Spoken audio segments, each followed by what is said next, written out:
श्री क्षेत्र भीमाशंकर संस्थान में पुजारी हूँ। महाराज जी, हम जब पूजा अर्चना सेवा करते हैं तब कुछ महिला भक्त मंदिर में बहुत कम वस्त्र परिधान करके आते हैं। उससे अंग प्रदर्शित होते हैं, अन्य भक्तों को ना चाहते हुए भी देखना पड़ता है। हम जब उनसे कहते हैं तो कहते हैं कि हमारी मर्जी, तुम्हें क्या अधिकार, और लड़ने लग जाती है। महाराज जी, कृपया मार्गदर्शन करें कि ऐसे मंदिर आदि में या कोई धार्मिक मंदिर स्थलों या में। कहीं भी देखो, आज जो है मन और इंद्री की गुलामी को स्वतंत्रता माना गया है। अध्यात्म के शब्दों में यदि समझेंगे आप, मन और इंद्री की गुलामी को स्वतंत्रता माना गया है। शास्त्र और गुरुजनों की आज्ञा को परतंत्रता माना गया है। इसीलिए प्रभाव नहीं पड़ सकता, क्योंकि भवानी शंकरो वंदे श्रद्धा विश्वास रूपिणो याभ्याम बिना न पश्यन्ति सिद्धा स्वांता स्तमीश्वरम। श्रद्धावान लभते ज्ञानम। जब श्रद्धा ही नहीं है संत और शास्त्र के वचनों में, तो मन मानी आचरण स्वाभाविक है। अब हमको अपने को बचाना है। यदि मेरी बहन हो तो क्या अपने बहन के अंगों को देखकर मुझे काम आएगा क्या? मेरी बहन बीमार हो, मेरे ही समान और कोई सेवा करने वाला ना हो, यदि मैं उसे शौचाऊं, यदि उसको वस्त्र पहनाऊं, तो क्या काम आ जाएगा क्या? तो मैं अपनी दृष्टि को पावन करूं। अब समाज को पावन करने की सामर्थ्य भगवान में है, या भगवान जिन संतों की वाणी से करवा दें तो है, नहीं तो असंभव सा है, क्योंकि मनमानी आचरणों का बड़ा मनोरंजन चल रहा है। शास्त्र आज्ञा का पालन करना कहीं रह नहीं गया है। अब हम बार बार उसी प्रसंग को फिर सामने लाते हैं। एक बच्चा कई बच्चियों से बॉयफ्रेंड गर्लफ्रेंड का संबंध रखते हैं, बच्ची बच्चियां, और ब्रेकअप करते हैं। फिर इसे क्या कहते हैं हमारी शास्त्रीय भाषा में? व्यभिचार। और व्यभिचारी पुरुष और व्यभिचारी स्त्री को किस भाव से देखा जाता है शास्त्र की दृष्टि में? तो संयम तो खो चुके, संयम खो चुके, पवित्रता खो चुके। अब ये लज्जाहीन मर्यादाहीन बुद्धि, ये क्या ऐसा हो सदुपयोग अपने शरीर का या अपने जीवन का कर पाएगी? बस वो तो अब उनके विषय में बोलने का मतलब है अपने को गाली खवाना, अपने को गाली खवाना।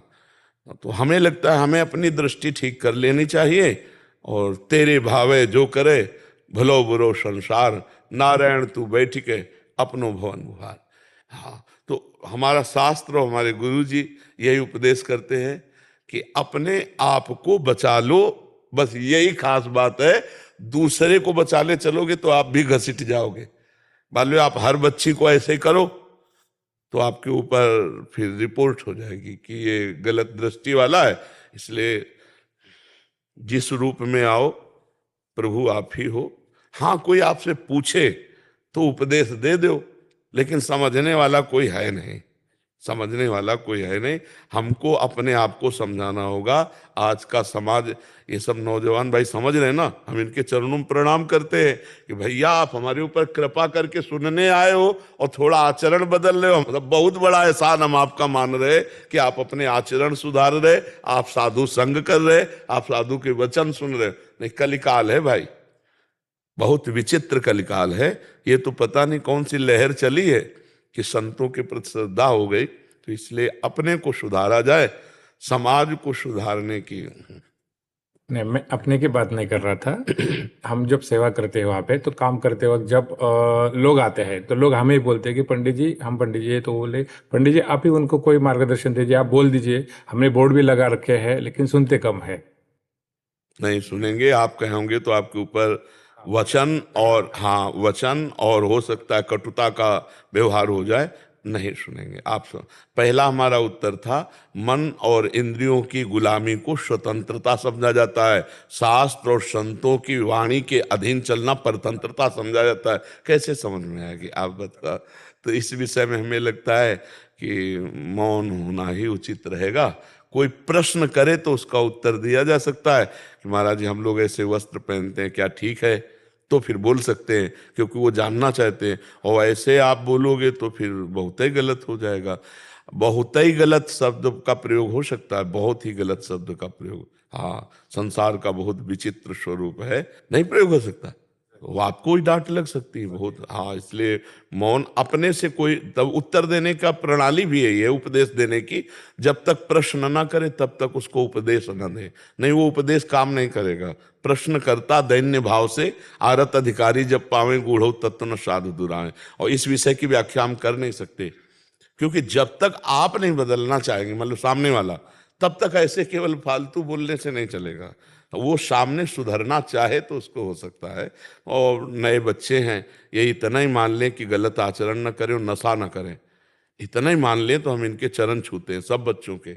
हमारे भारत के ये भविष्य हैं, ये कोई गंदा व्यसन न करें और ये गंदे आचरणों से बच जाए, नहीं बहुत बड़ी हानि होती है।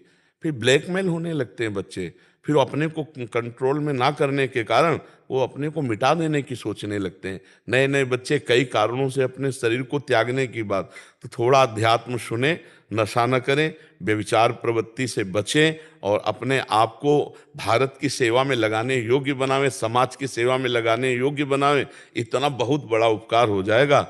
और देखो, जैसे जैसे कलयुग बढ़ेगा तो पापाचरण बढ़ेगा, पापाचरण बढ़ेगा तो कैसे बढ़ेगा, ऐसे बढ़ेगा।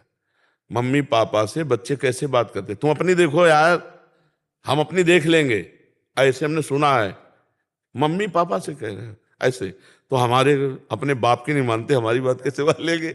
हमारी मान रहे हैं, यही बात हम प्रणाम करते हैं भैया, बहुत प्रणाम करते हैं।